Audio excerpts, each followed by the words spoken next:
Le mariage est un voyage avec ses hauts et ses bas, pourtant de nombreux couples y trouvent une aventure épanouissante qui dure toute la vie. Certaines unions traversent des tempêtes considérables mais en ressortent plus fortes. Les statistiques montrent que tous les mariages ne résistent pas à l'épreuve du temps. Jusqu'à l'année dernière, je croyais que mon mariage de 10 ans était inébranlable. Je chérissais mon épouse Diana et nos 3 enfants, n'imaginant jamais que quoi que ce soit puisse modifier notre trajectoire. L'effondrement soudain et complet de mon mariage, pour des raisons que je n'avais jamais anticipées, m'a bouleversé. Permettez-moi de me présenter. Je suis Russell Dawson, russe pour mes amis. À 41 ans, je suis un peu tardif dans le domaine du mariage, m'étant uni à 31 ans. Mon épouse Diana avait 25 ans lors de notre union, elle en a maintenant 35. Nous avons vécu 10 années de bonheur ensemble et avons été bénis de 3 merveilleux enfants, Lucie, 9 ans, Gina, 7 ans, et Rory, 5 ans. La famille a toujours été mon étoile polaire. Enfant unique ayant perdu son père tôt, j'ai été élevé par le dévouement inébranlable de ma mère. Elle travaillait sans relâche comme professeure de danse pour subvenir à nos besoins, complétés par l'assurance vie de mon père. J'ai contribué aux revenus du foyer par des emplois au lycée et opté pour un établissement d'enseignement supérieur local pour alléger le fardeau financier. Ma persévérance a porté ses fruits avec un diplôme en finance, me conduisant à un poste chez Fidelity Investments. Tout en travaillant, j'ai obtenu un master en gestion et planification financière. Sur 12 ans, j'ai gravi les échelons jusqu'au poste de conseiller en investissement senior, gérant désormais des comptes de plusieurs millions de dollars. Mes enfants sont mon univers. Bien que j'aurais accueilli une famille plus nombreuse, Diana estimait que 3 suffisaient. Ma mère retraitée vit à proximité, choyant ses petits-enfants. Cela me procure une grande joie de m'assurer qu'elle ne manque de rien, un modeste remboursement pour ses sacrifices. Diana et moi nous sommes rencontrés dans une station de ski 2 ans après mon entrée chez Fidelity.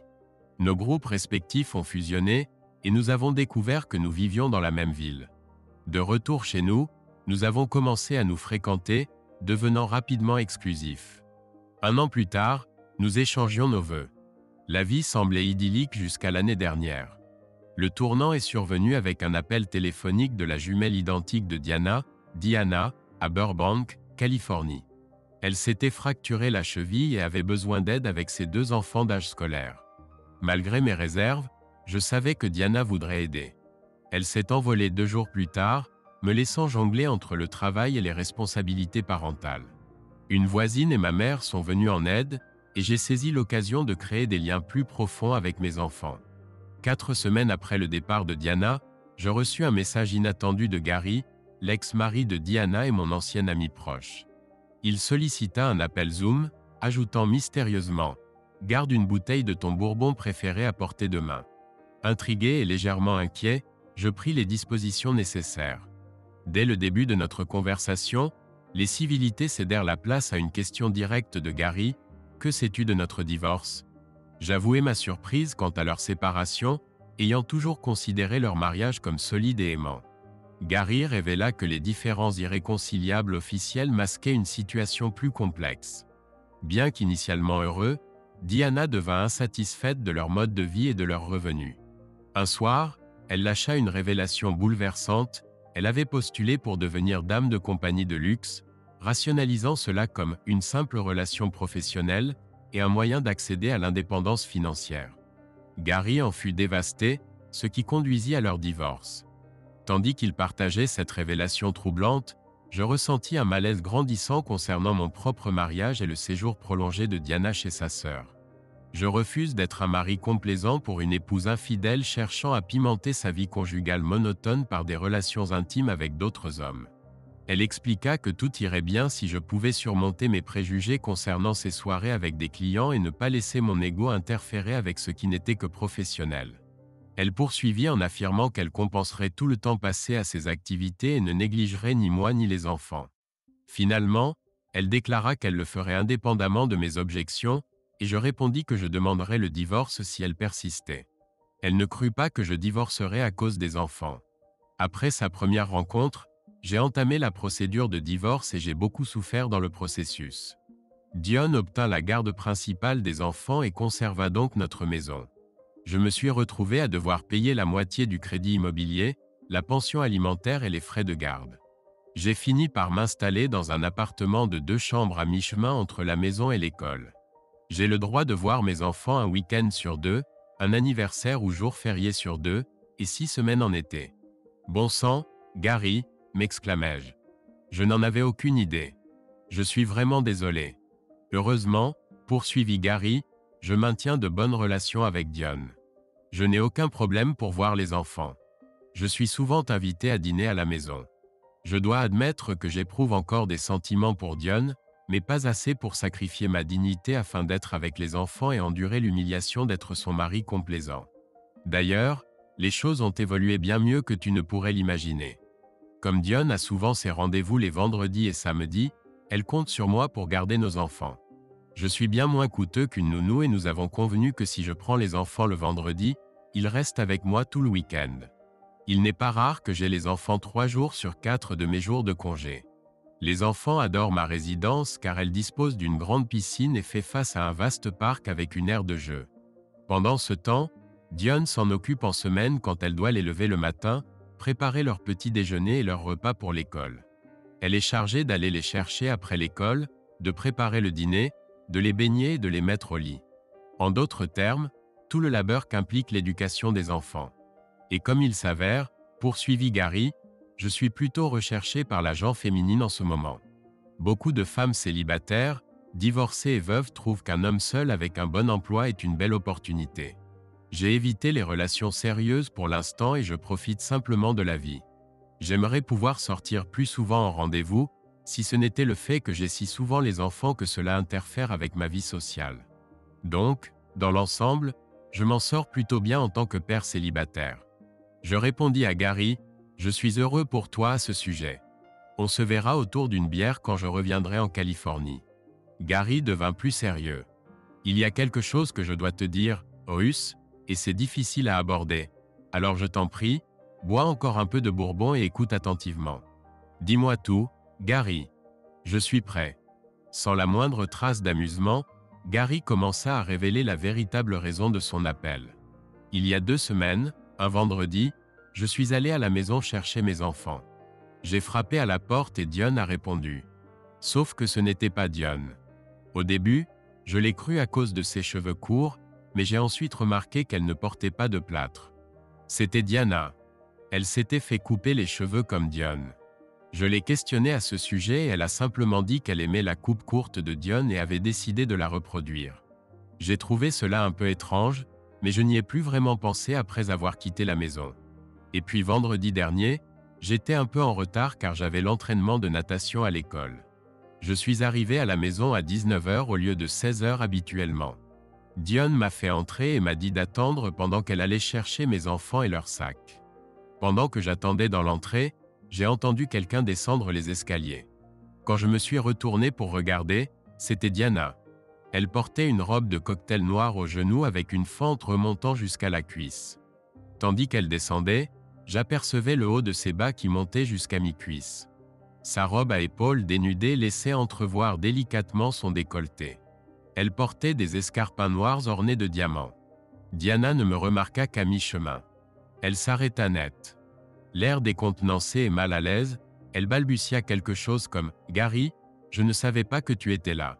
Je pensais que tu avais déjà pris les enfants. » « Non, répondis-je, je suis en retard aujourd'hui. » C'est alors que mes enfants accoururent vers moi, enlaçant mes jambes. Ils me dirent qu'ils étaient prêts à partir et espéraient qu'il n'était pas trop tard pour aller nager. Je leur promis qu'on prendrait une pizza en route vers chez moi avant d'aller à la piscine. Dion revint à ce moment-là. Voyant Diana dans l'escalier, elle me regarda et parut soudain aussi mal à l'aise qu'elle.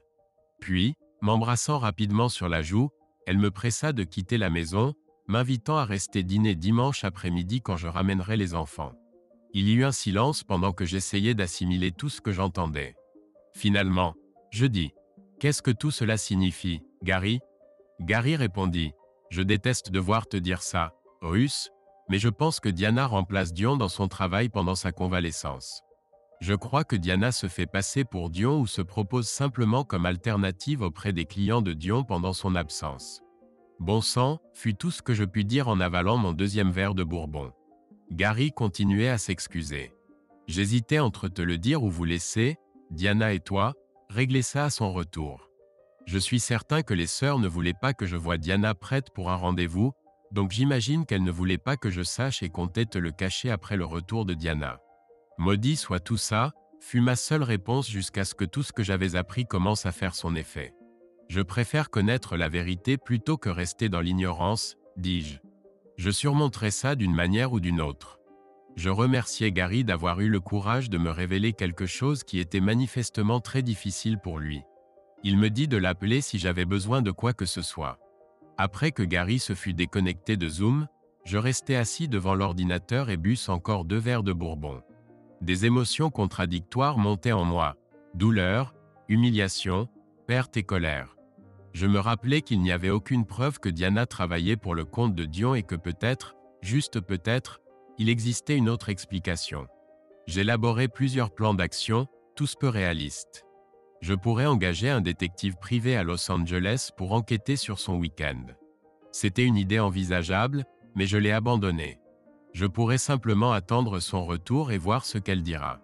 Et puis je me suis demandé si elle rentrait et faisait comme si rien ne s'était passé, continuant notre vie comme avant. Pourrais-je le supporter? Serais-je capable d'être un époux trompé silencieux? J'ai répondu à ma propre question sans hésitation. Non. Avant de pouvoir décider quelle action entreprendre, une demi-bouteille de bourbon eut raison de moi. Je suis monté à l'étage, tentant d'afficher un visage joyeux devant mes filles en les mettant au lit. Je me suis effondré sur mon lit, retirant uniquement mes chaussures, et me suis endormi en quelques minutes. Le lendemain était dimanche. Nous dormions tous tard le dimanche. À mon réveil, j'avais la gueule de bois et un mal de tête. La migraine me rappela que j'avais trop bu la veille. Puis je me suis souvenu pourquoi et j'ai été submergé par la mélancolie et l'anxiété. Après le café, j'ai préparé un petit déjeuner léger pour moi et mes enfants avant de les réveiller. Les filles aînées m'aidaient bien avec leurs petits frères et bientôt nous étions tous réunis autour de la table de cuisine. Nous avons décidé collectivement d'aller rendre visite à ma mère pour la journée. Les enfants l'adoraient et leur grand-mère les gâtait comme il se doit. Il était à peine 11 heures sur la côte Est et maman divertissait les 3 enfants dans la cuisine. Ils préparaient des biscuits. Pendant ce temps, je me détendais sur une chaise longue dans le jardin. J'ai décidé de prendre une initiative, ou du moins faire le premier pas. J'ai écrit à Diana, le petit oiseau m'a dit que tu proposais des services intimes contre rémunération à la place de ta sœur. Il était environ 8 heures sur la côte ouest. Je supposais qu'elles dormaient toutes les deux, je ne m'attendais donc pas à une réponse immédiate. Diana avait peut-être eu une longue soirée. J'ai appris plus tard que Diana n'était même pas chez elle à ce moment-là. Elle dormait ailleurs. À 14 heures, j'ai reçu une réponse à mon message. « As-tu parlé à Gary ?» Tout était dit dans cette phrase. J'ai immédiatement renvoyé mon message initial. Le petit oiseau m'a dit que tu proposais des services intimes contre rémunération à la place de ta sœur. J'ai dû attendre 2 heures pour une réponse. C'est compliqué. J'aide Dion. Ma réponse fut très brève. Je prends ça pour un oui. Le dernier message de Diana disait « Je t'expliquerai tout à mon retour. Je t'aime. » Visiblement, Diana n'avait aucune intention de discuter davantage de ses activités à Los Angeles.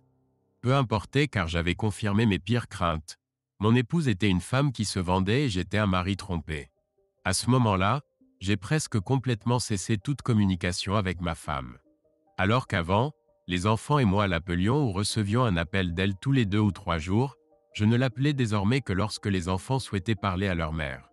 Je ne lui parlais pas moi-même, laissant les enfants s'en charger. Au début, Diana demandait aux enfants de passer le téléphone à leur père, mais j'ai toujours refusé. Quand Diana appelait à la maison, je laissais les enfants répondre et quitter la pièce jusqu'à la fin de l'appel. Diana m'envoyait constamment des messages et des courriels après que j'ai confirmé ses activités chez Donna, mais je n'ai jamais répondu. Au fil du temps, elle a tenté de moins en moins d'appeler, d'envoyer des messages et des courriels, répétant finalement que nous parlerions à son retour. J'ai parlé avec Gary sur Zoom plusieurs fois avant le retour de Diana. Il compatissait avec moi et m'a demandé ce que j'avais l'intention de faire. Je lui ai dit que je n'en avais encore aucune idée. J'ai souligné que quoi qu'il arrive, je ne veux pas perdre mes enfants. Parmi les sujets que nous avons abordés figurait la question des revenus de Diana. J'ai appris que la différence entre une dame de compagnie et une personne offrant des services d'escorte réside dans la nature de la prestation. La première propose des moments de compagnonnage, généralement facturés à l'heure. Toute intimité qui survient entre une accompagnatrice et son client est considérée comme consensuelle. Néanmoins, la nature exacte de ces services gratuits reste sujette à interprétation. Les accompagnatrices de haut standing dans les grandes villes comme New York peuvent facturer jusqu'à 5 000 $ l'heure, voire plus. La nature des prestations durant ces heures d'accompagnement est probablement très complète, étant donné les tarifs pratiqués. Il est également courant que l'agence prélève environ la moitié du montant facturé. Ainsi, pour une prestation négociée à 1 000 $ l'heure, l'agence prend 500 $ d'avance et l'accompagnatrice ne perçoit que 500 $ de l'heure. Les dames peuvent souvent augmenter leurs revenus grâce aux gratifications de leurs clients pour un service d'excellence. Ces pourboires peuvent atteindre des milliers de dollars selon leur niveau de prestation. Il est donc dans leur intérêt de satisfaire pleinement leur clientèle. Gary a confié avoir contacté l'agence de Dion sous un faux nom pour se renseigner sur leurs tarifs. Il s'est avéré que l'agence de Dion est l'une des plus prestigieuses de la région de Los Angeles. Le tarif minimum était de 1 000 $ l'heure avec une réservation minimum de 3 heures. Gary a émis l'hypothèse que Dion avait une clientèle de niche spécialisée, composée d'hommes plus âgés entre 40 et 60 ans. À cet âge, un homme ne souhaite pas nécessairement être vu en compagnie d'une jeune femme de 22 ans. Il recherche plutôt quelqu'un plus adapté à son âge. Dion avait environ 35 ans, d'une beauté remarquable et très séduisante lorsqu'elle était maquillée, sans être trop jeune pour accompagner un gentleman de 55 ans. Ces messieurs d'un certain âge réservaient généralement des compagnes pour des périodes plus longues que les jeunes hommes qui désiraient simplement une présence féminine pour la nuit. Gary estimait que si Dion ne sortait qu'une fois par mois pour une soirée de 18 h à 9 h du matin, soit 15 heures, elle gagnerait environ 7 500 $ plus les gratifications. La plupart de ces rendez-vous étaient plus courts, peut-être de 19 h à 1 h du matin, auquel cas elle ne gagnait qu'environ 3 000 $ plus les pourboires. Gary nota qu'avec 3 rendez-vous par mois, Dion gagnait plus que lui. Diana devait rentrer dans 2 jours. Elle m'envoya un courriel pour m'informer de son arrivée. Je lui répondis, « Puisque tu étais une assistante à 1 000 $, tu devrais pouvoir te permettre un taxi. » Diana quitta Los Angeles à 10 h. Son arrivée à Dulles était prévue vers 18 h. Lorsqu'elle arriva à la maison, il était déjà plus de 19 h. Quand le taxi s'arrêta devant notre maison, les enfants coururent à sa rencontre. Ils l'enlacèrent et l'aidèrent à porter ses bagages légers dans la maison. Je sortis pour aider avec 2 grandes valises. Quand Diana me vit approcher du taxi, elle se dégagea de l'étreinte des enfants et marcha vers moi, les bras ouverts, comme pour m'enlacer. Je l'évitai, pris les valises et suivis tout le monde dans la maison. Je montai ses bagages à l'étage dans notre chambre. Pendant ce temps, les enfants annoncèrent que nous avions gardé le dîner pour elle. Une pizza.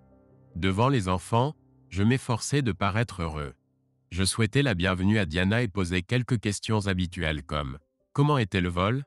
Comment va Diana ? Est-elle débarrassée de son plâtre ?» En présence de mon fils et mes filles, je fus attentionné et verbalement affectueux. Quand l'excitation retomba, je m'excusai et emmenai les enfants à l'étage pour nager. Je dis à Diana de se détendre et que je reviendrai dans 1 heure. Elle approuva que c'était un bon plan pour commencer la soirée. Elle dit qu'elle monterait embrasser les enfants pour leur souhaiter bonne nuit quand ils seraient au lit. Lorsque je descendis, Diana monta voir chacun des enfants. J'ouvris une bouteille de son vin rouge préféré, lui versai un verre, et plaçai la bouteille et le verre sur la table de la salle à manger. Je me suis alors versé un verre de bourbon et me suis assis, attendant que Diana descende. 20 minutes plus tard, elle est descendue, a remarqué le verre de vin et s'est assise à sa place à table. Je n'ai rien dit. Je me contentais de boire mon verre en la regardant. Il était évident qu'elle était nerveuse et sur la défensive. Elle a commencé. « Je sais que je te dois une explication pour mes actes, mais je ne sais pas comment dire quelque chose qui ne te blessera pas ou ne te mettra pas en colère. J'ai essayé de répéter tout cela pour te l'expliquer clairement. Quoi que j'ai fait, je t'aime profondément et uniquement toi. » J'ai pris une autre gorgée de mon verre et j'ai attendu. J'espérais ne jamais avoir à te rendre des comptes sur ce que j'ai fait. Si Gary ne m'avait pas vu avant le rendez-vous, je n'aurais pas eu à traverser cela et à te faire subir ça. Nous aurions pu simplement continuer comme avant mon départ. Mais maintenant c'est impossible, n'est-ce pas? J'ai lentement secoué la tête de gauche à droite. Je vais essayer de commencer depuis le début en espérant que tu me comprennes au fur et à mesure, dit-elle en prenant une grande gorgée de vin. Je suis arrivé chez Dion tard dans la soirée. Gary était là. Il m'a accueilli à la porte, m'a enlacé et m'a fait entrer. Il a commencé à préparer le dîner pour ses enfants et m'a dit d'aller voir Dion. Elle passait beaucoup de temps au lit et prenait encore beaucoup d'analgésiques. Elle était très heureuse de me voir et nous nous sommes enlacés en pleurant ensemble pendant plusieurs minutes. Je lui ai dit de ne s'inquiéter de rien car je m'occuperai de la maison pendant sa convalescence. J'ai commencé par lui donner un bain et l'aider à s'habiller pour le dîner. Quand nous sommes descendus, Gary avait déjà préparé le repas. Ses enfants l'ont aidé à mettre la table pendant qu'il servait. Je ne pouvais m'empêcher de l'admirer. C'était un mari merveilleux. Il subvenait plus que largement aux besoins de Dion et, mis à part toi, c'était le meilleur père au monde. Cela m'a toujours attristé qu'il ait divorcé de Dion. J'ai lancé à Diana un regard interrogateur qui disait sans mots. À quoi s'attendait-elle quand Diana a commencé à travailler comme dame de compagnie pour ces messieurs? Diana a répondu à ma question silencieuse. Elle ne pensait pas qu'il demanderait le divorce, surtout à cause des enfants. Elle voulait qu'ils fassent des compromis dans leur mariage pour accepter ses activités extra-conjugales. Elle voulait le compenser pour cela quand elle ne travaillait pas, mais il ne voulait pas vivre avec elle selon les conditions qu'elle dictait. Il a immédiatement demandé le divorce. Ce qui est ironique, c'est qu'elle l'aime toujours. Elle ferait n'importe quoi pour le récupérer. J'ai ajouté, sauf renoncer à ton nouveau style de vie. Non, Diana dit qu'elle ne ferait pas cela. Elle est rapidement devenue dépendante de ce mode de vie. L'argent, les soirées et les rencontres intimes avec des inconnus. C'était une grande aventure pour elle. Diana poursuivit, Dion est certaine qu'elle l'aime encore. Cependant, il ne la touche pas, il n'a même plus de relations intimes avec elle. Apparemment, Gary a rapidement développé son cercle social et n'a plus besoin d'elle pour la communication ou l'intimité. Cela contrarie beaucoup Dion que Gary fréquente souvent d'autres femmes, mais bien sûr, elle n'a rien à dire à ce sujet. Elle est reconnaissante que Gary et elle soient restés en si bons termes. Gary est souvent présent à la maison pour aider à diverses tâches, bien que son intérêt principal soit de passer du temps avec les enfants. Il dort parfois dans la chambre d'amis lors d'occasions spéciales comme les anniversaires et les fêtes. Ensemble, Dion et Gary profitent des enfants à Noël, le 4 juillet, Thanksgiving et autres fêtes familiales. Bien que les informations sur Gary et Dion fussent intéressantes, il me semblait que Diana cherchait à gagner du temps, alors j'ai levé mon index en faisant un petit mouvement circulaire, lui indiquant de passer à la partie importante de son histoire. Diana travaille depuis 2 ans maintenant. La première année, elle a rencontré beaucoup d'hommes de tout type, certains plus âgés, d'autres plus corpulents, incluant de nombreux profils atypiques. Elle s'est attachée à certains pour diverses raisons. Premièrement, ceux qu'elle appréciait le plus étaient plutôt en forme et séduisants, elle se sentait bien avec eux. De plus, ils étaient très fortunés et l'emmenaient dans des restaurants coûteux, des soirées luxueuses, au théâtre et autres. Ils pouvaient facilement s'offrir ses services et lui offraient généralement de généreuses gratifications pour son excellence. Elle a commencé à compter sur ce cercle d'hommes, environ 12 d'entre eux, pour son revenu principal. Cependant, quand elle s'est cassé la cheville, elle n'a plus pu assurer ses prestations comme avant et ne pourra probablement pas le faire pendant 6 à 7 semaines, alors qu'elle avait besoin de ce revenu pour survivre financièrement. Pourquoi, ai-je demandé, n'avait-elle pas simplement demandé notre aide? Nous aurions pu lui apporter tout le soutien nécessaire. Elle n'aurait même pas eu à rembourser l'argent. Cela l'aiderait pendant sa période d'incapacité, Diana en convint. Cependant, elle était terrifiée à l'idée de perdre ses clients les plus précieux pendant cette période. Le temps qu'elle puisse reprendre son activité, il l'aurait peut-être quittée pour quelqu'un d'autre. Alors elle devrait tout recommencer à zéro, en passant par toutes sortes de rencontres étranges et périlleuses. De plus, sa clientèle masculine se compose de messieurs qui rémunèrent sa compagnie pour de longues périodes, souvent jusqu'à 12 ou 15 heures par rendez-vous. Une réservation de 12 heures représente $6 000 par soirée pour Dion. Les hommes qu'elle a dû trier pour constituer sa clientèle actuelle ne pouvaient auparavant profiter de sa présence que quelques heures à la fois. Par ailleurs, Diana poursuivit, Gary prend des mesures pour réduire le montant qu'il lui verse pour la maison et la pension alimentaire. Par l'intermédiaire de son avocat, il a informé le tribunal que son ex-épouse percevait des revenus supérieurs aux siens grâce à ses prestations personnelles. Si le tribunal prend en compte ces allégations, Dion ne pourra plus maintenir son train de vie habituel. Elle devra redoubler d'efforts pour compenser la différence si elle souhaite conserver son adhésion au club BMW, ses vêtements et autres privilèges devenus indispensables pour elle. Nous étions seuls dans le salon de Dion lorsque cette pensée nous traversa l'esprit simultanément. « Tu pourrais me remplacer » dit-elle. « Personne ne le saurait, juste nous. Nous sommes parfaitement identiques en tout point.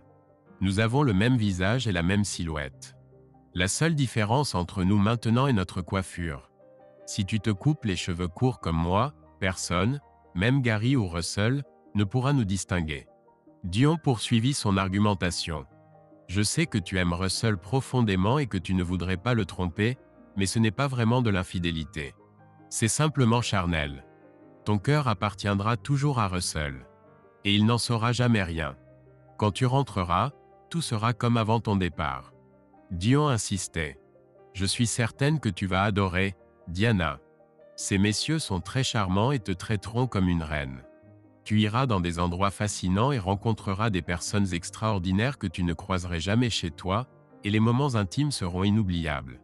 Je suis sûr que tu en seras bouleversé. » Je dis à Dion que cela semblait être toute une aventure, mais que j'avais besoin d'y réfléchir un peu. Elle répondit que c'était bien, mais que le lendemain matin elle m'enverrait chez son coiffeur pour avoir la même coupe qu'elle. J'acceptais pour le moment. Le lendemain matin, Dion prit rendez-vous chez le coiffeur et m'envoya dans son salon personnel. Son styliste travaillait dans un établissement très sélect où se rendaient des femmes fortunées. J'ai apprécié les conversations avec plusieurs des clientes présentes. À plusieurs reprises ce matin-là, des clientes du salon m'ont confondu avec Dion. À mon retour, Dion m'annonça qu'elle m'avait arrangé un rendez-vous avec l'un de ces messieurs pour vendredi soir. Je lui dis qu'elle allait trop vite, mais elle répondit que cet homme m'apprécierait tellement qu'il pourrait tomber amoureux de moi. Au cours des jours suivants, elle m'a confié tout ce que je devais savoir sur mon rendez-vous. Elle m'a transmis toutes les informations qu'elle possédait à son sujet. Il venait d'ailleurs, voyageait fréquemment, était marié avec des enfants, avait fait fortune dans le capital risque, adorait le football, et ainsi de suite. Elle m'a révélé ses préférences intimes et ce à quoi je devais m'attendre dans l'alcôve. Le jeudi soir, nous étions dans la chambre de Dion à explorer sa garde-robe. Elle possédait de magnifiques robes de cocktail et tenues de soirée, toutes d'une grande élégance. J'ai dû essayer une vingtaine de robes différentes qui m'allaient tout à merveille. Elle avait des bijoux précieux assortis, dont certains étaient des présents de ses admirateurs. Des dizaines de sublimes chaussures complétaient chaque tenue. Je me sentais resplendissante et pleine d'assurance. Je crois que c'est ce soir-là que j'ai accepté de remplacer Dion et de devenir une dame de compagnie. En fait, je commençais même à m'en réjouir. Adieu à mes principes, me suis-je dit. Adieu à mes vœux de mariage. Je justifiais ma décision de multiples façons. Je me disais que je t'aimais toujours et que mon cœur t'appartenait, malgré ce que j'allais faire. Je me persuadais que je devais le faire pour ma sœur. Mon esprit me soufflait que ce ne serait qu'une expérience extérieure, que ce ne serait pas vraiment moi. Finalement, je me suis dit que je ne te révélerai rien de mes intentions. Ce que tu ignores ne peut nous blesser.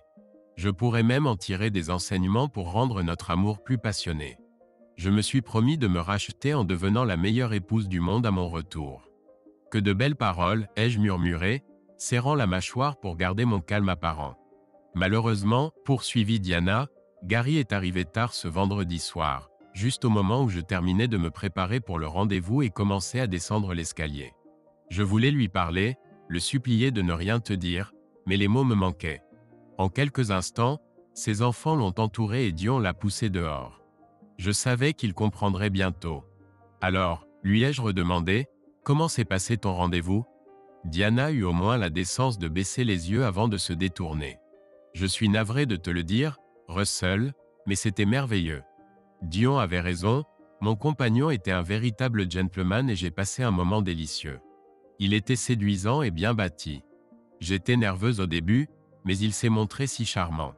Cela a calmé mon anxiété et j'ai passé un moment délicieux. Et concernant les rapports intimes » ai-je demandé. « C'était passionné. Je n'avais pas ressenti une telle ardeur depuis notre relation il y a 10 ans. C'était nouveau, différent. Bien que je l'ai beaucoup apprécié, il n'y avait pas d'amour. C'était purement charnel. Je suis resté avec lui toute la nuit jusqu'au lendemain matin. Il m'a même donné 1 000 $ de pourboire pour avoir été une merveilleuse compagne.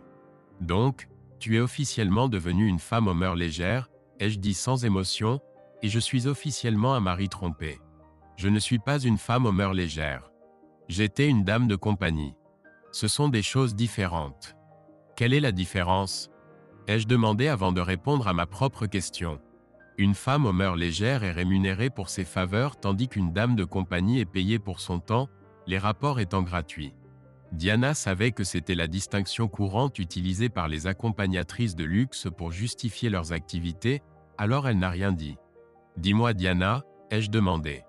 Y avait-il quelque chose que tu as refusé à ton client? Diana a répondu avec réticence, mais elle savait qu'il était temps pour la vérité. Ces messieurs paient 1 000 $ l'heure pour la compagnie. Ce serait injuste envers eux de limiter ce qui est acceptable ou non, bien qu'il soit généralement admis que cela ne peut pas inclure la douleur. Diana n'a pas répondu avec des mots. Elle a simplement hoché la tête, regardant son verre de vin. Dis-moi Diana, ai-je demandé. Combien de rendez-vous as-tu eu et avec combien d'hommes as-tu partagé ton intimité pendant ces 7 semaines d'absence? Je t'en prie, Russell, a-t-elle supplié, arrête. Mon regard lui a fait comprendre que j'attendais une réponse. À contre-cœur, elle a répondu. J'ai eu 9 rendez-vous, la plupart pour la nuit. J'ai partagé l'intimité avec 7 hommes, 2 d'entre eux. Et tu as apprécié ces moments, n'est-ce pas? Ai-je dit avec sarcasme. Un faible oui fut sa seule réponse. Tu as dû gagner beaucoup d'argent, ai-je fait remarquer. J'ai gagné un peu plus de 40 000 $ directement et presque 7 000 $ de pourboire. J'ai donné presque tout à Dion. Que vas-tu faire avec l'argent que tu as gardé? Ai-je demandé par pure curiosité. Je voulais faire quelque chose pour nous, comme partir en vacances luxueuses ou rénover la maison du lac. Une partie pourrait aller à l'éducation des enfants. J'ai commencé à me sentir offensé. Qu'est-ce qui te fait croire que je voudrais quoi que ce soit à voir avec l'argent que tu as gagné en te vendant?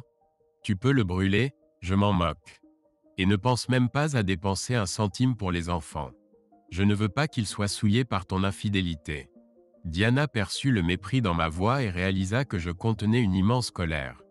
Pour la première fois, je vis la peur dans ses yeux lorsqu'elle me regardait. Je terminai mon verre de bourbon sec et m'en servis un autre. Diana saisit l'occasion pour faire sa déclaration. Je t'en supplie, Russell, crois que je n'aime que toi. Je sais que je t'ai blessé. Je ne peux imaginer à quel point tu es en colère contre moi en ce moment. J'ai fait cela pour ma sœur. C'est ma sœur et je ne pouvais m'empêcher de l'aider. Cela semblait la seule chose possible à l'époque. Je remarquais qu'elle ne s'excusait pas pour ses actes, seulement pour la douleur qu'elle m'avait causée. Je ne referai jamais rien de tel de toute ma vie. Tout ce que je désire maintenant, c'est être ton épouse et la mère de tes enfants. Je veux retrouver ce que nous avions avant, un mari aimant, des enfants heureux et en bonne santé, une famille merveilleuse. Je t'en prie, donne-moi une chance de te prouver que je peux être l'épouse idéale que tu désires.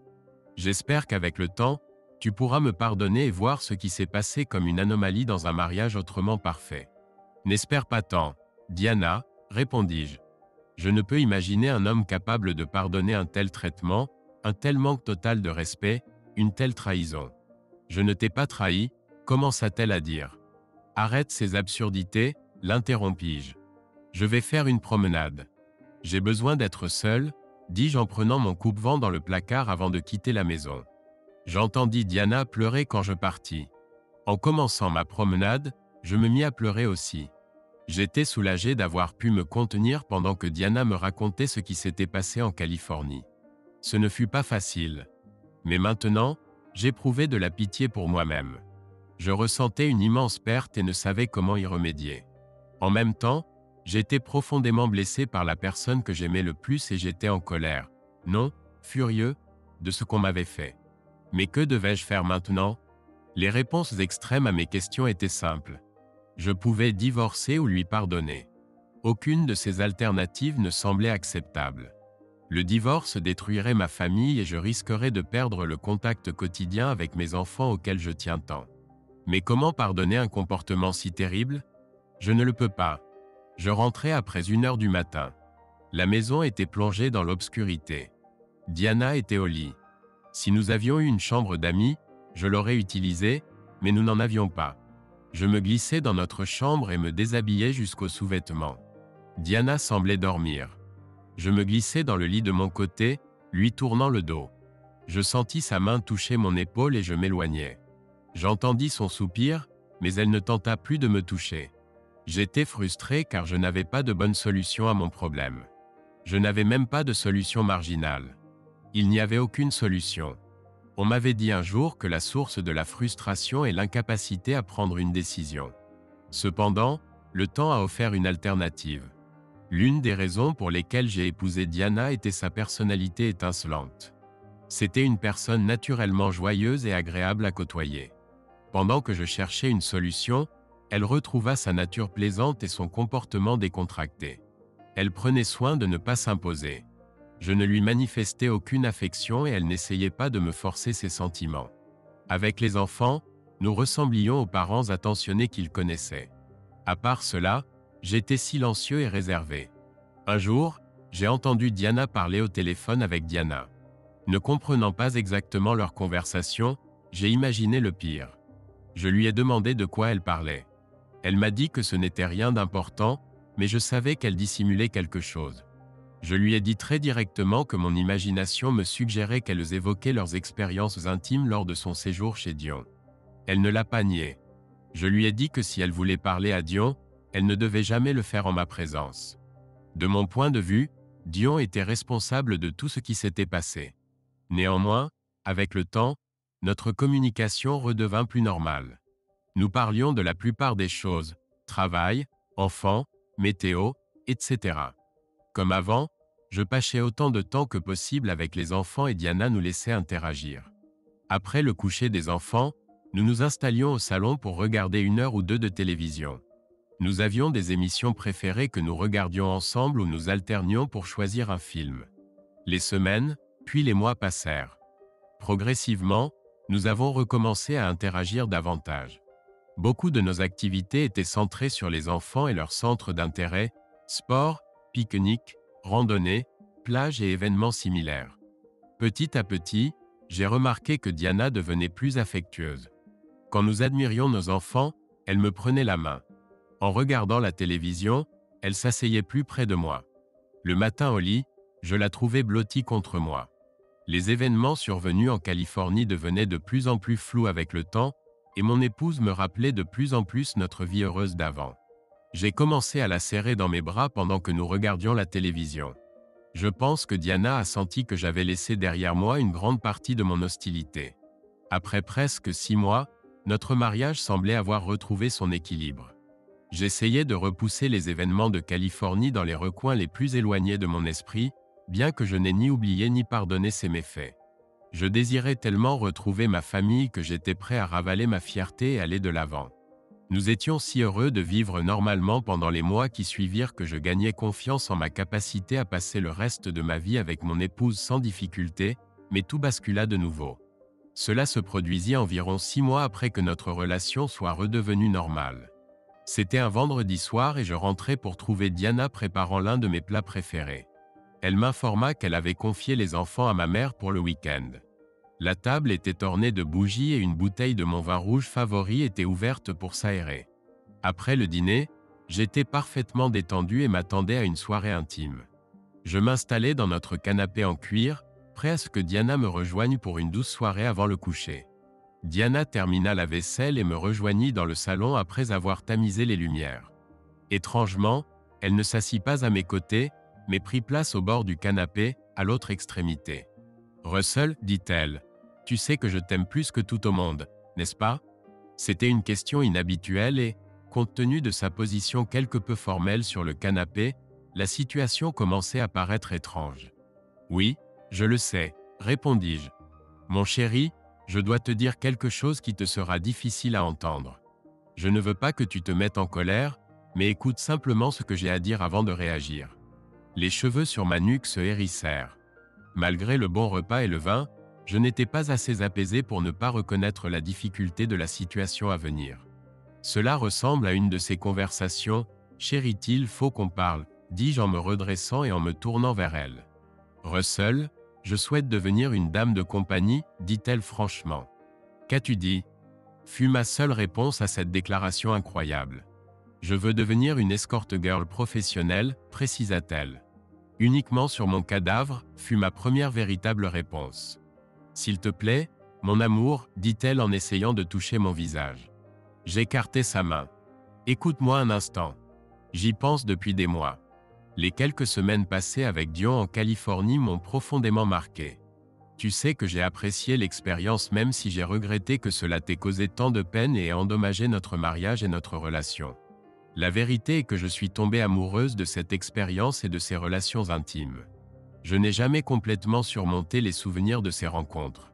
Attends, dis-je. Tu avais promis de ne plus jamais refaire ce genre de choses. Tu voulais seulement être une mère au foyer ordinaire. Je sais ce que j'ai dit, Russell, répondit-elle, et je le pensais vraiment à ce moment-là. Mais je n'ai jamais complètement tourné la page sur cette période.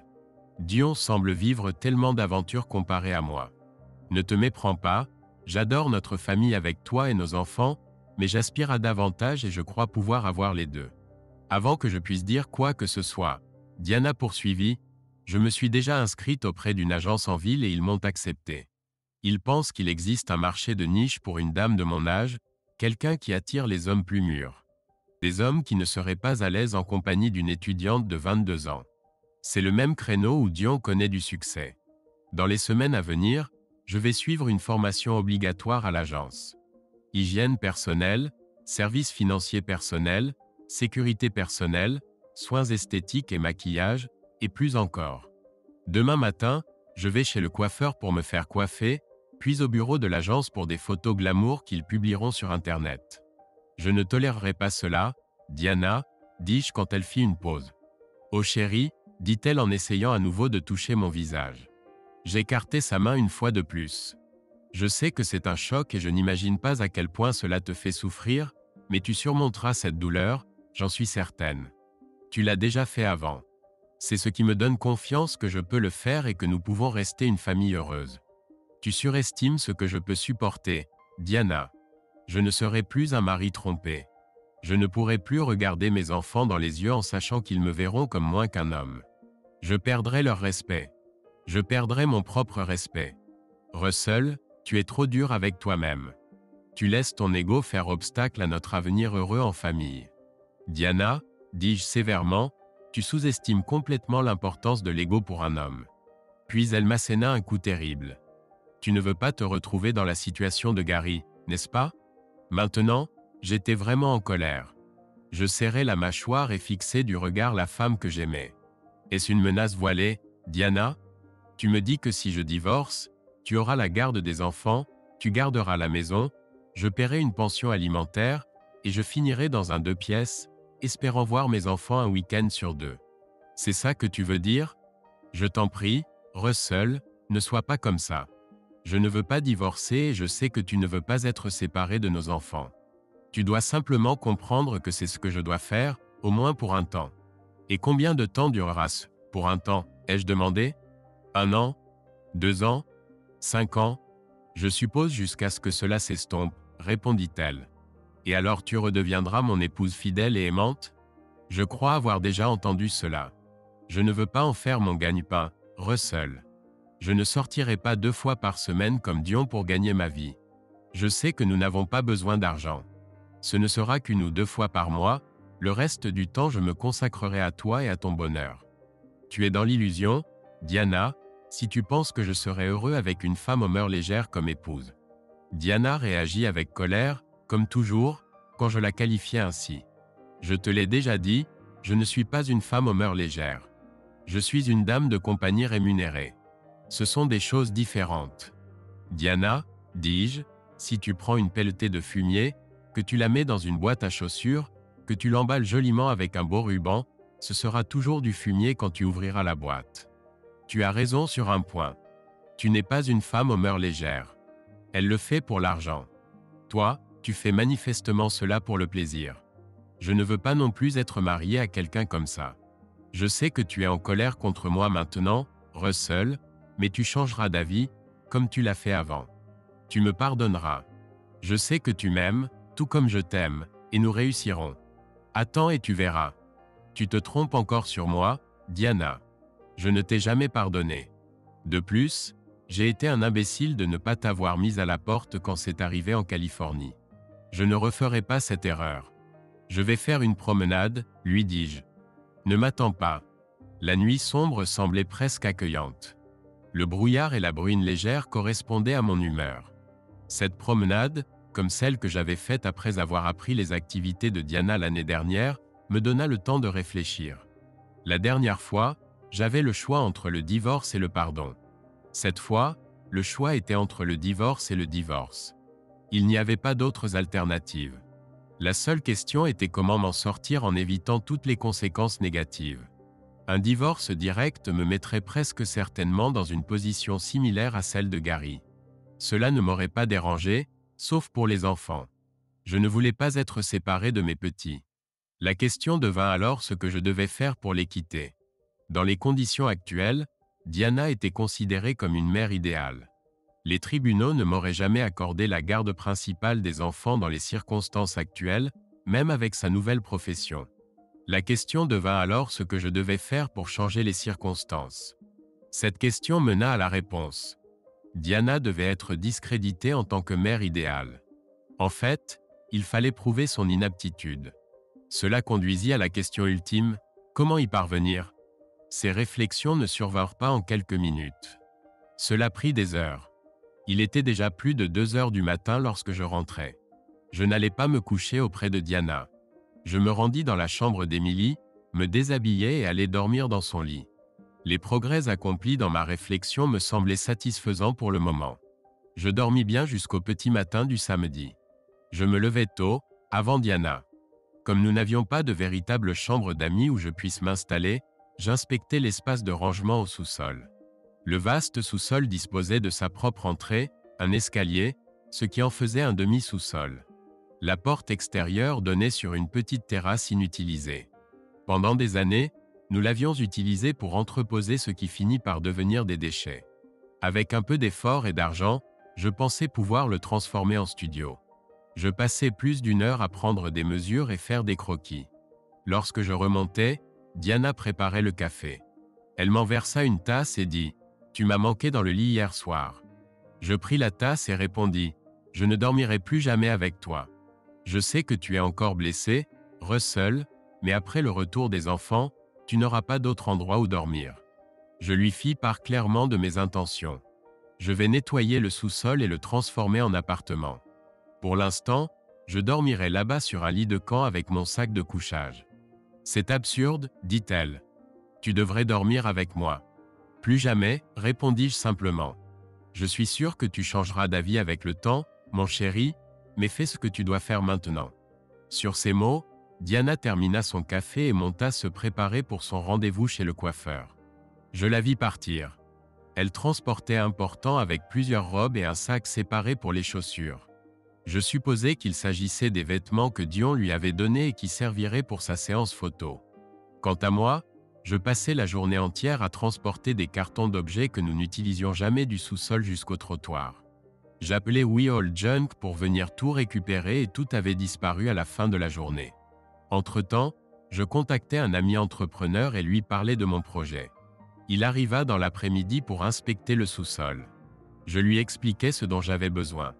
Un nouveau revêtement de sol en vinyle, un nouveau plafond avec 2 ventilateurs lumineux, un dressing, des placards, des étagères et une petite salle d'eau avec douche. Environ 1/3 du sous-sol sera dédié au rangement des objets qui nous sont encore utiles. L'entrepreneur a estimé les coûts et j'ai accepté de les régler. Il m'a indiqué en retour qu'il disposait d'une équipe disponible pour commencer les travaux immédiatement. Mes enfants se sont naturellement demandé pourquoi leur père ne dormait plus avec leur mère. Je leur ai expliqué avec toute la diplomatie possible que maman et papa avaient des désaccords et que nous avions décidé de faire chambre à part pour un temps. Diana et moi nous sommes efforcés de les rassurer que nos différends n'avaient rien à voir avec eux et que notre amour pour eux restait intact. Comme auparavant, en présence des enfants, Nous jouions parfaitement notre rôle en manifestant de l'affection l'un pour l'autre. En réalité, Diana profitait de ces moments en famille pour se rapprocher de moi. J'étais celui qui simulait ces marques d'affection. 2 semaines plus tard, mon appartement au sous-sol était prêt. J'ai invité les enfants à venir découvrir mes aménagements et ils les ont approuvés. Ils ont même choisi le petit salon avec télévision comme leur espace de jeu préféré. Un vendredi soir, alors que les enfants étaient au sous-sol, je me suis levé pour préparer le dîner. À peine entré dans la cuisine, j'ai entendu Diana descendre les escaliers. Je me suis avancé dans le couloir pour lui demander si elle souhaitait dîner. Diana était somptueusement apprêtée.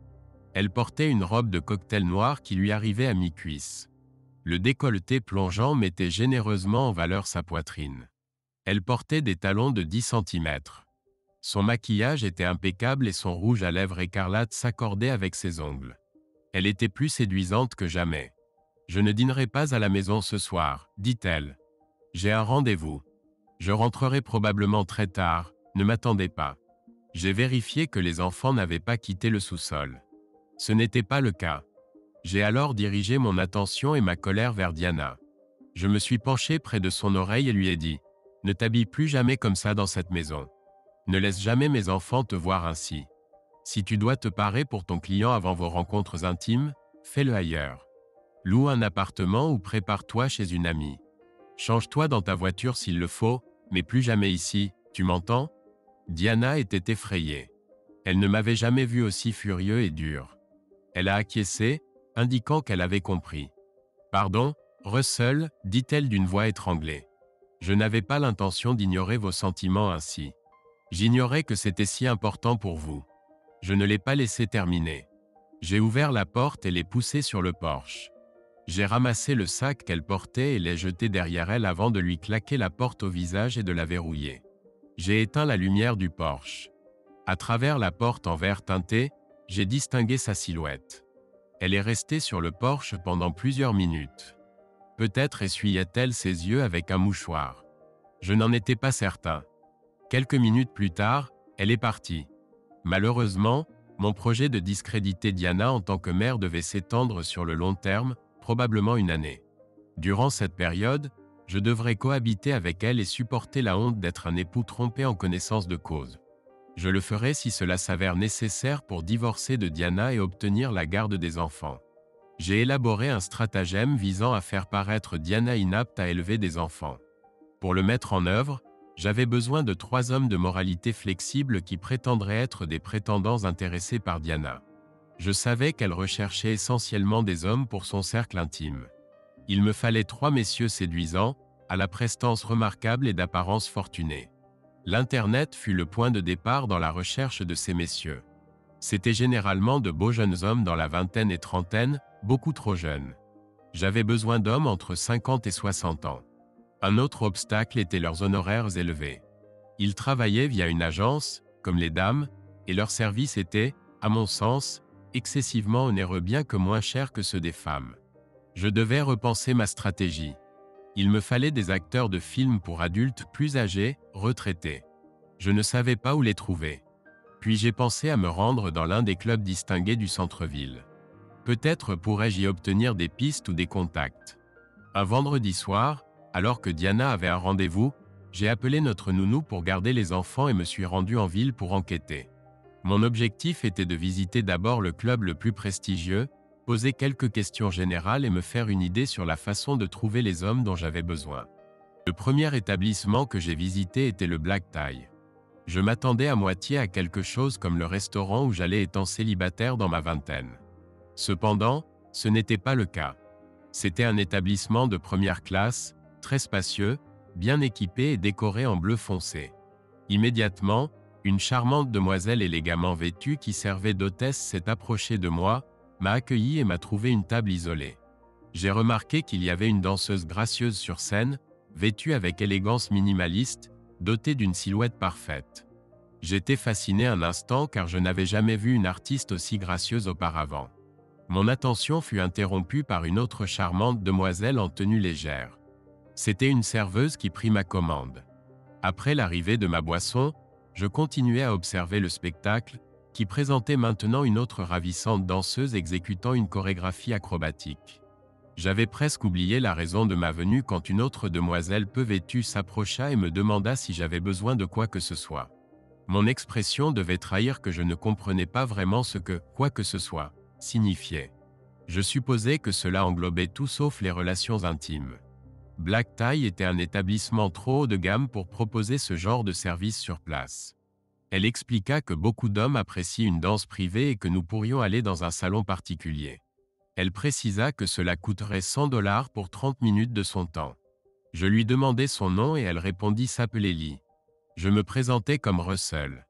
Au lieu d'une danse privée à 100 $, je l'invitai à s'asseoir et discuter avec moi pour le même montant.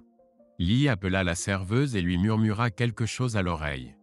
Elle se tourna ensuite vers moi et dit que le montant serait ajouté à ma note. « De quoi voulez-vous parler, Russell ?» demanda-t-elle. Je lui expliquai ce dont j'avais besoin. « Je cherche 3 hommes pour des rendez-vous galants avec mon épouse. Vous n'aimez pas parler de banalité, n'est-ce pas Russell ?» répondit-elle. « Êtes-vous du genre à apprécier voir votre femme en galante compagnie ?» Je l'assurai que ce n'était pas le cas. « En fait, c'est un peu plus complexe, dis-je. J'ai besoin de 3 hommes d'âge mûr, séduisants, qui rencontreront mon épouse de temps à autre pour des moments intimes. Je pensais que des acteurs plus âgés, peut-être retraités, pourraient convenir et qu'un endroit comme celui-ci pourrait me mettre sur la bonne piste. Pourquoi des acteurs? Si votre femme est assez séduisante, vous pourriez probablement trouver n'importe quel homme dans la rue qui serait intéressé. Eh bien, dis-je, j'ai pensé à des acteurs de films pour adultes car ils sont généralement bien bâtis, séduisants et ont beaucoup d'expérience avec les femmes. De plus, ils ont un certain talent d'acteur qui sera nécessaire. Combien allez-vous les payer? Demanda Lee. Plus qu'ils ne gagneraient pour une scène dans un film, répondis-je, et je leur donnerai un bonus s'ils font du bon travail. Laissez-moi réfléchir, dit Lee. Je crois que notre directeur adjoint, Phil McCleary, faisait autrefois des films pour adultes. Il a plus de 50 ans, mais il est toujours séduisant et a l'air très respectable. Où puis-je le trouver? Ai-je demandé, pensant que le processus de recrutement pourrait être plus simple que prévu. Phil n'est pas là aujourd'hui. L'établissement est généralement ouvert en journée, proposant des divertissements aux hommes d'affaires pendant leur déjeuner. Ils y amènent souvent leurs clients pour le repas et les spectacles. D'ailleurs, poursuivit Lee, Dewey, le barman, était probablement aussi dans le milieu artistique. Lui et Phil sont des amis proches. En fait, je pense que c'est Phil qui a embauché Dewey. C'est aussi quelqu'un de charmant, il fréquente beaucoup des artistes qui travaillent ici et est très apprécié des dames qui viennent les mercredis pour la journée des dames. Ce jour-là, nous n'avons que des performances d'artistes masculins, tant au déjeuner qu'en soirée. J'ai sorti un stylo et un morceau de papier pour noter mon nom et mes coordonnées. J'ai demandé à Lee de transmettre ceci à Phil et d'expliquer que je souhaiterais m'entretenir avec lui et Dewey le mercredi suivant dans l'après-midi. Tandis que Lee glissait la note dans sa tenue élégante, elle commenta « Vous semblez être quelqu'un de bien, Russell. Apparemment, vous êtes hétéro, séduisant et sociable. Pourquoi voulez-vous que ces messieurs fréquentent votre épouse? L'aimez-vous toujours? Reparlons-en dans quelques mois, Lee, fut ma seule réponse. Je ne peux pas en discuter pour le moment. Quant à aimer mon épouse, je l'ai autrefois profondément aimée. Le mercredi, je suis parti tôt déjeuner, indiquant que je serais absent quelques heures. Le spectacle était réservé aux dames, la plupart assises aux tables près de la scène. Quelques messieurs étaient présents, principalement derrière le bar, observant les performances artistiques. Je me suis installé au bar. J'ai repéré celui que je pensais être Phil au bout du comptoir. C'était un homme élégant, d'environ 55 ans, bien habillé et d'apparence très respectable avec ses cheveux blancs et sa fine moustache blanche. J'ai reconnu Dewey derrière le bar, préparant des boissons pour les serveurs qui s'occupaient des dames dans la salle. Il était également très séduisant pour un homme d'une 50aine d'années. Son gilet ajusté révélait une belle silhouette. J'ai commandé un verre et une fois servi, j'ai quitté ma place pour me diriger vers le bout du bar. Je me suis présenté à Phil qui m'a dit qu'il m'attendait. Il a ajouté être intrigué par ce que la petite Lee lui avait rapporté concernant mon souhait d'engager d'anciens artistes. Je lui ai demandé où nous pourrions discuter. Il a dit à Dewey de surveiller le bar si nécessaire et qu'il serait dans son bureau. Il m'a conduit à son bureau au premier étage, qui disposait d'une fenêtre du sol au plafond donnant sur l'auditorium et la scène. Il m'a invité à m'asseoir. Quand je me suis assis, il m'a demandé ce qui me préoccupait. Je lui ai expliqué que je souhaitais que 3 hommes mûrs ayant de l'expérience dans le divertissement pour adultes fassent la connaissance intime de mon épouse. J'ai ensuite détaillé mes intentions. Je désirais qu'ils se présentent comme des clients fortunés la contactant via une agence. Je voulais qu'ils apparaissent comme des hommes d'affaires aisés qui la traiteraient si généreusement, tant financièrement qu'intimement, qu'elle chercherait à établir des rendez-vous réguliers toutes les 2 semaines environ. Je souhaitais qu'ils la traitent avec délicatesse, qu'ils prennent soin d'elle et lui offrent des moments inoubliables. De plus, chacun d'eux devait jouer un rôle précis pour l'amener à participer à certaines activités qu'un juge aux affaires familiales considérerait inappropriées pour une mère. J'ai ajouté que toutes leurs rencontres seraient documentées pour servir d'argument dans la procédure de divorce. Phil m'a confié qu'il avait été marié et que son épouse l'avait quitté pour un homme respecté dans la société, étranger au milieu du divertissement pour adultes. J'ai poursuivi en mentionnant que Lee m'avait suggéré que Dewey pourrait convenir pour cette mission. Dans ce cas, il me fallait une personne supplémentaire. J'espérais qu'il pourrait trouver quelqu'un correspondant à mes critères. « Et vous nous rémunérerez pour cela ?» demanda Phil. « Effectivement, ai-je répondu. Je paierai 100 $ de l'heure pour le temps passé avec mon épouse, estimant que les rendez-vous dureraient environ 15 heures, de 18 h jusqu'à 9 h le lendemain matin. Cela fait 1 500 $ par rendez-vous. De plus, je couvrirai tous les frais, chambre d'hôtel, divertissement, dîner, consommation, etc. Avant d'entrer dans les détails, j'aimerais vous rencontrer, vous, Dewey et votre recrue, autour d'un verre. Je pourrai alors vous expliquer précisément ce que j'attends de chacun. 1 500 $ et une agréable soirée, cela me convient, dit Phil. Puis-je voir une photo de votre épouse ? J'ai sorti mon portefeuille et lui ai montré une photo de Diana. Mon Dieu, s'exclama Phil. Elle est d'une beauté stupéfiante. Cette proposition devient de plus en plus intéressante. Laissez-moi faire venir Dewey, et à nous deux, nous trouverons une 3e personne. Phil a fait venir Dewey dans son bureau et lui a brièvement exposé ma proposition. Lorsqu'il a mentionné qu'ils avaient besoin d'une personne supplémentaire, Dewey a réfléchi un moment avant de faire quelques suggestions. Visiblement, ils connaissaient tous deux les personnes dont ils parlaient. Ils se sont finalement arrêtés sur un certain Dave Gray. Je leur ai demandé de contacter M. Gray puis d'organiser une rencontre où nous pourrions tous discuter pendant quelques heures du scénario que j'avais imaginé. Phil m'a rappelé quelques jours plus tard pour me proposer une réunion le samedi matin au club. À cette heure-là, le club serait fermé et nous aurions suffisamment de temps pour tout discuter. Ce samedi-là, ironiquement, avant que Diana ne rentre d'un de ses rendez-vous nocturnes, j'avais déjà quitté la maison et me dirigeais vers le Black Tie. J'ai frappé à la porte du club et Phil m'a fait entrer. Il m'a conduit à l'une des tables de la salle. J'ai remarqué que Lee était présente mais pas à table. Elle portait un jean et un pull. À table, on m'a présenté Dave Gray. C'était un homme chauve séduisant d'une 50aine d'années qui semblait être en bonne forme physique.